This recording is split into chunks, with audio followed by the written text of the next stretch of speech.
फसलों से भरी जमीन।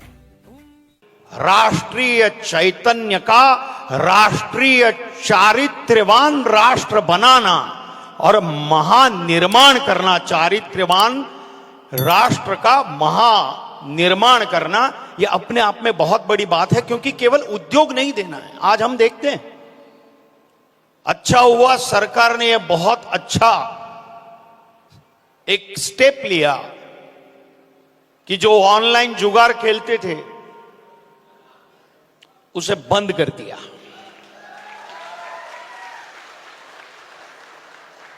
उसे बंद कर दिया क्योंकि कितने यूथ इस जुआ की लत में मारे गए, मर गए, आत्महत्या कर दी। अगर पैसे नहीं है तो चोरी करके भी वो लोग वो जुआ खेलते थे ऑनलाइन। जहां भी नौकरी करते थे वहां से किसी के पास से उधार लेकर वो खेलते थे। ये बहुत अच्छा किया। लेकिन जैसे माननीय आदरणीय त्रिलोकचंद जी ने कहा कि हमें स्वयं को बदलना है। हम खुद, त्रिलोकचंद जी हमारे यहां एक श्री सूक्त है जिसका पाठ करते हैं लक्ष्मी को पाने के लिए। तो श्री सूक्त जो है वो लक्ष्मी की आराधना का सूत्र है। आपने आरसीएम शुरू करके श्री सूक्त का पाठ जगाया है। वो श्री सूक्त इसलिए है, मैं उसका पूरा तो नहीं बोल सकता, लेकिन श्री सूक्त में लक्ष्मी को पद्मानने, यानी पद्म यानी कमल, वो कमला रूपी, कमल कहां खिलता है? कहां खिलता है? कीचड़ में खिलता है। अब सोचिए उसके जड़ में कीचड़ है, कीचड़ में से बीज अंकुरित होता है, बाहर आता है और जल स्तर पर ऊपर आता है। लेकिन कमल के पत्र पर आपको एक कीचड़ का कतरा तक नहीं मिलता, न जल की एक बूंद मिलती है। क्यों? क्यों? क्योंकि कमल यह कहता है कि जो कीचड़ रूपी अज्ञान है, कीचड़ रूपी मद, मोह, मत्सर, लालच, स्वार्थ और केवल स्वार्थ से भरी हुई गंदगी भरी जो चीजें हैं, उसको हमें दबाकर रखना है और कमल की तरह खिलना है।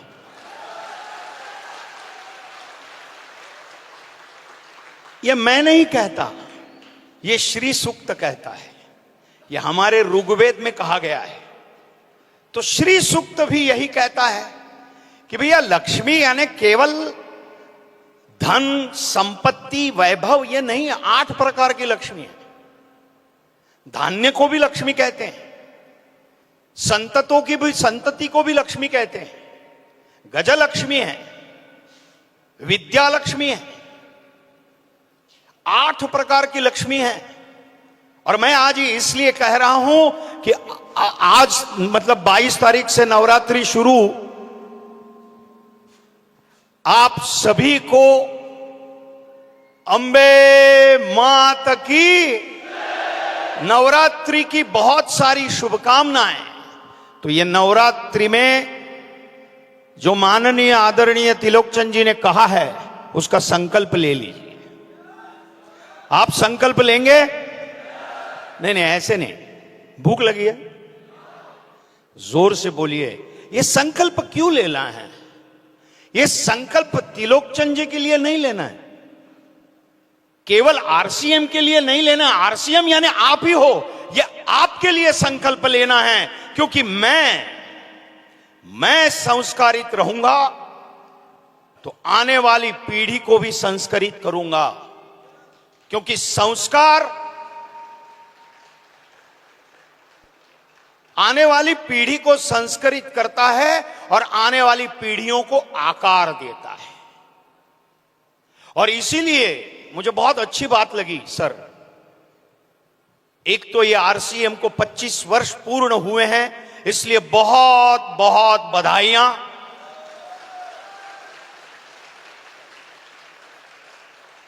और आने वाले 25 वर्ष में आज 2 करोड़ परिवार, 2 करोड़ लोग जुड़े हुए हैं, 20 लाख परिवार जुड़े हुए हैं। आने वाले 25 वर्ष में संपूर्ण भारत जो है वो आरसीएम मय होने जा रहा है, और होना चाहिए।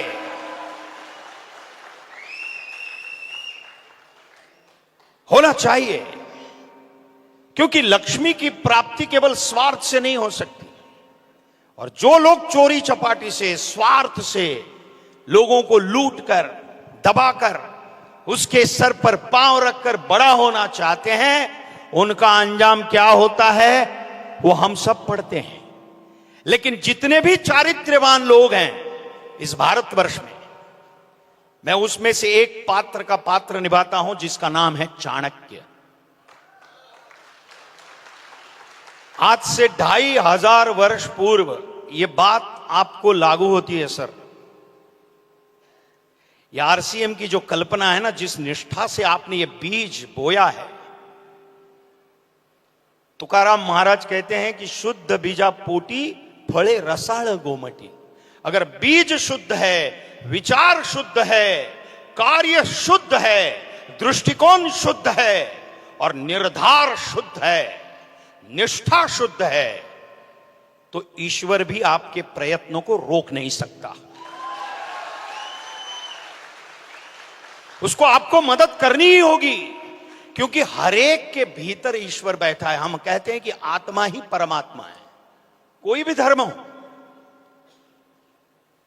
हम एक दूसरे को जब मिलते हैं राम राम कहते हैं, जैन भाई मिलते हैं तो जय जिनेन्द्र कहते हैं।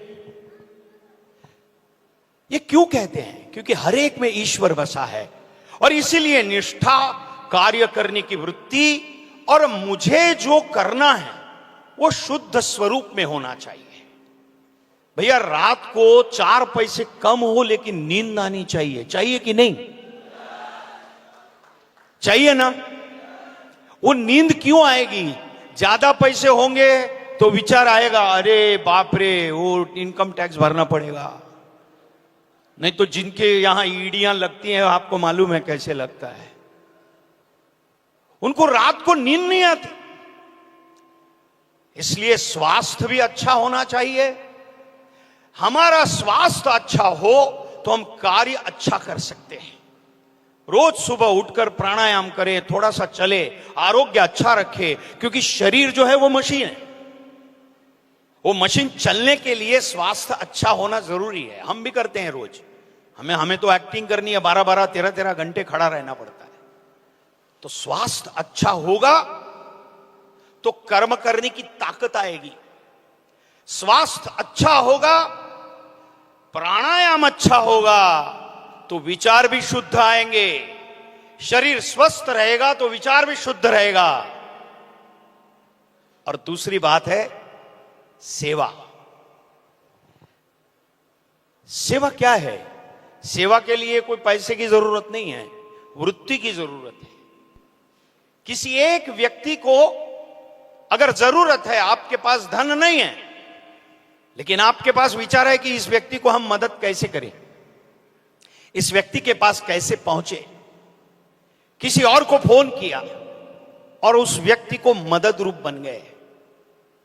निस्वार्थ भाव से आपको जो आनंद होता है ना अंदर, जिन्होंने भी मदद की होगी, किसी के भी काम, परोपकार।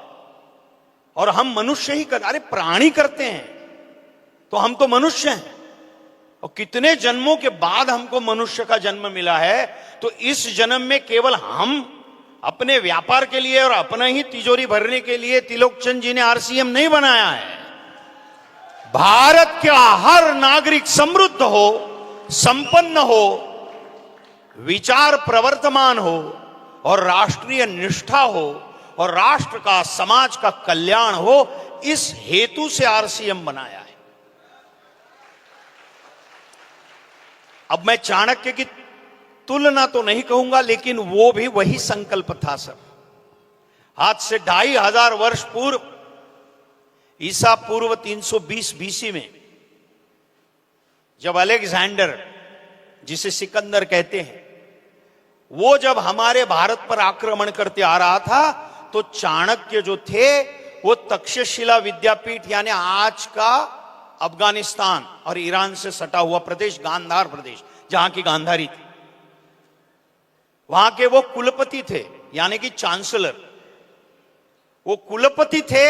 उन्होंने वहां के राजा को कहा कि भैया इसे रोको, ये भारत को नष्ट करेगा, भारत की संस्कृति को नष्ट करेगा। और सारे राजा अपने आप में लड़ रहे थे स्वार्थ में। और भारतीय सीमा ईरान तक सटी हुई थी, तब एकत्रित संगठित ये खंड नहीं था। तो एक शिक्षक ने यह सोचा, सर मैं आपके विचार के साथ ये तुलना कर रहा हूं, उन्होंने सोचा कि यदि भारत को एकत्रित करना है तो क्या करना है। सोचिए, जिसके पास एक फूटी कौड़ी नहीं है, एक सैनिक नहीं है, कुछ भी नहीं है, केवल है तो एक संकल्प, और शुद्ध संकल्प, शुद्ध निर्धार कि इस भारतवर्ष को अखंडित भारतवर्ष को, खंडित भारतवर्ष को अखंडित करना है और खंड खंड में बटे हुए राष्ट्र को एकत्रित करना है।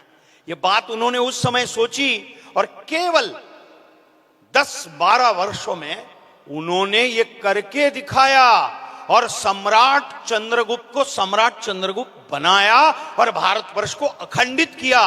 वो किसके बलबूते पे? क्योंकि भारत का हर नागरिक, हर राजा, हर व्यक्ति उनसे जुड़ा हुआ था, उनके विचारों के साथ जुड़ा हुआ था। इसलिए आदरणीय, आपने जो विचार कहा है ना आरसीएम का, वो यही कहता है कि हर व्यक्ति, हर भारत के नागरिक का उद्धार कैसे हो,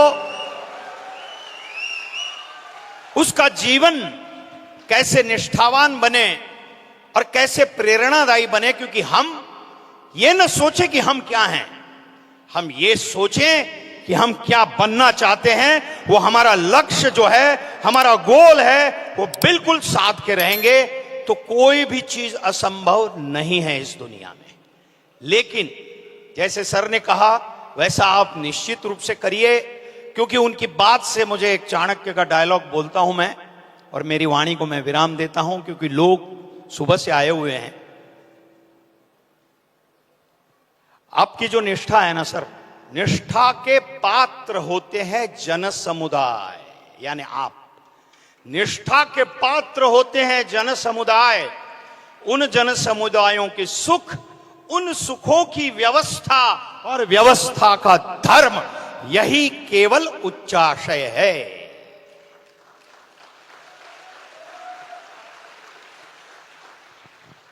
तो निष्ठा के पात्र होते हैं जन समुदाय।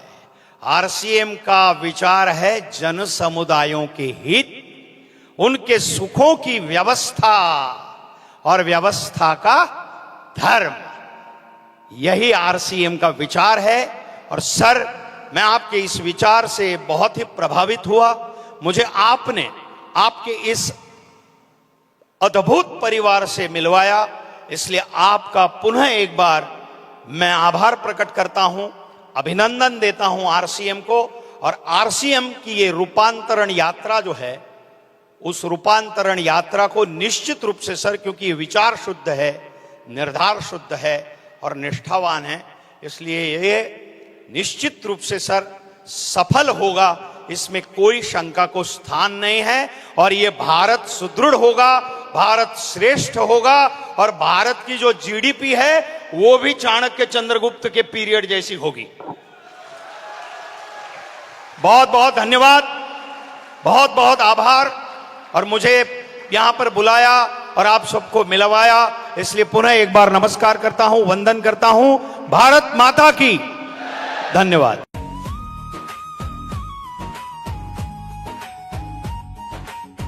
आरसीएम में शक्ति इतनी, पर्वत की ऊंचाई जितनी, आरसीएम की गहराई, सागर की गहराई जितनी, अभी तो नदियां पार करी है सागर करना।